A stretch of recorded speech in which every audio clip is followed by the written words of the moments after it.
السلام علیکم ورحمۃ اللہ وبرکاتہ۔ ٹوٹنے کا مطلب ہمیشہ ختم ہونا نہیں ہوتا ہے، بلکہ کبھی کبھی ٹوٹنے کا مطلب زندگی کی شروعات ہوتی ہے۔ آپ نے مرغی کے انڈے کو دیکھا ہوگا۔ جب انڈا ٹوٹتا ہے، یعنی جب مرغی انڈے کو لے کر بیٹھتی ہے اور اس کو توڑتی ہے تو اس میں سے بچے نکلتے ہیں، تو ٹوٹنے کے بعد ایک نئی زندگی کی شروعات اور ایک نئی مخلوق کے آغاز ہوتا ہے۔ اس لیے میرے بھائیوں اور دوستو، کبھی بھی آپ کی زندگی میں پریشانی آئیں، مصیبت آئیں، پہاڑ ٹوٹے، تو آپ کی ہمت کا امتحان اور حوصلے کی آزمائش ہوتی ہے۔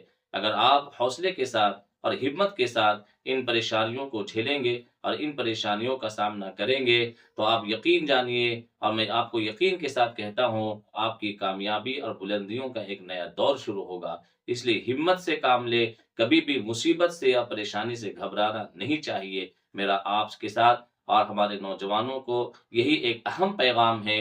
اس پیغام کے ذریعے سے اپنے نوجوانوں کو میں کہنا چاہوں گا کہ زندگی میں پریشانیاں خوب ہیں اور بہت ہیں، ان پریشانیوں کو جھیلنے ہی سے آپ کی زندگی میں آسانیاں آئیں گی۔ اللہ ہمیں کہنے سے زیادہ عمل کرنے کی توفیق عطا فرمائے۔